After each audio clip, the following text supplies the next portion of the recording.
जरूरी नहीं कि हर आंखों देखी बात सच हो। कुछ चीजें ऐसी भी एग्जिस्ट करती है इस यूनिवर्स में जिनको हम नहीं देख सकते, और इन्हीं कुछ चीजों में से आता है एक डार्क मैटर। ये यूनिवर्स को टूटने से बचाता है और गैलेक्सी को आपस में बांधे रखता है, लेकिन फिर भी किसी को दिखाई नहीं देता। आखिर क्यों, और क्यों साइंटिस्टों को इसकी एग्जिस्टेंस पे मोहर लगानी पड़ी, जानेंगे आज की वीडियो में, तो बने रहिए।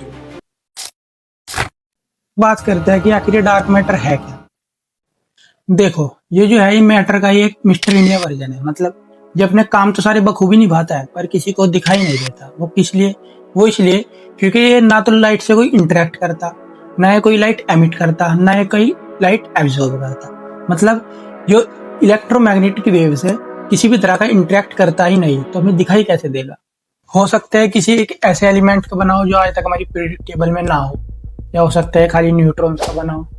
लेकिन ये हकीकत में किस चीज का बना है ये किसी को अब तक नहीं पता, पर ये होता जरूर है, सबको पता। आगे बढ़ने से पहले अगर आपको यहाँ तक मेरा काम अच्छा लगा तो मेरे चैनल को सब्सक्राइब कर दें और लाइक भी कर दें अगर वीडियो आपको अच्छी लग रही हो तो, क्योंकि यूट्यूब पे मेरी फर्स्ट वीडियो है, तो आपका एक लाइक और कमेंट थोड़ी हिम्मत बढ़ा सकता है।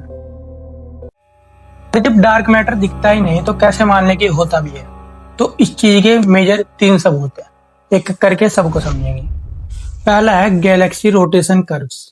हम सबको पता है जैसे पृथ्वी सूरज का चक्कर लगाते हैं, सूरज समेत जितनी भी गैलेक्सी में तारे हैं वे गैलेक्सी के सेंटर का चक्कर लगाते हैं।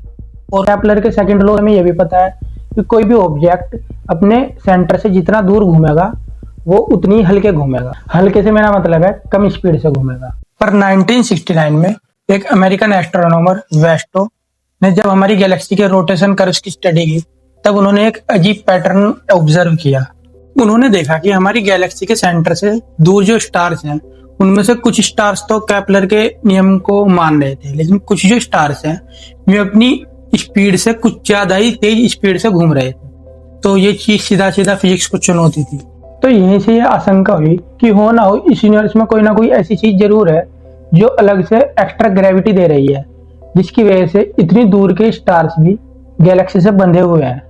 दूसरा एविडेंस आता है ग्रेविटेशनल लेंसिंग का। जैसा हम सब जानते हैं, आइंस्टाइन के हिसाब से ग्रेविटी एक स्पेस टाइम कर्व है, जिस कर्व को फॉलो करके लाइट अपने रास्ते से बैंड हो जाती है, कहो तो डिस्ट्रैक्ट हो जाती है।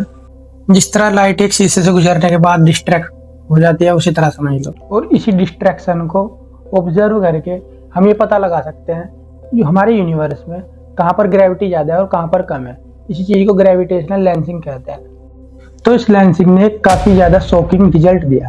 वो ये कि हमारे गैलेक्सी में टोटल जितना विजिबल मास है, लाइट उससे कई गुना ज्यादा बैंड हो जाती है।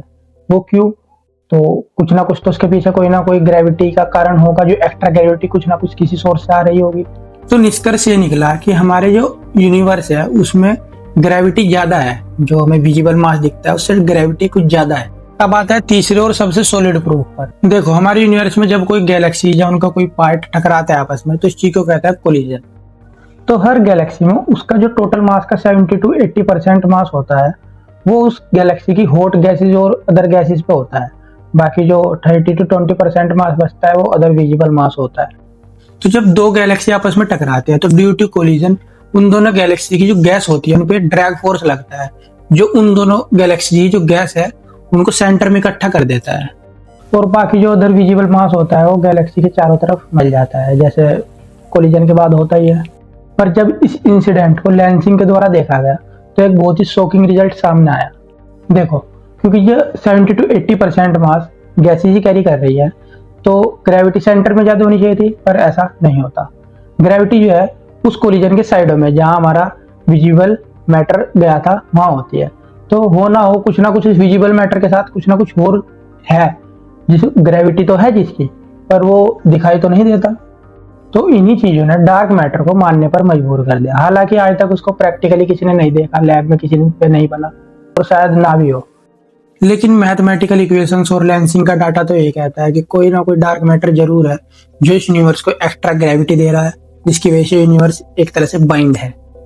एक चीज सोचकर ये समझ में आता है कि इस यूनिवर्स में अभी भी काफी चीज समझनी बाकी है। यहाँ पर बहुत से फेक पॉइंट भी क्लियर कर दूं। बहुत से कहते हैं कि डार्क मैटर जो होता है वो एंटी ग्रेविटी होता है, पर ऐसा कुछ नहीं है। डार्क मैटर भी ग्रेविटी ऐसे ही बिहेव करता है जैसा मैटर करता है।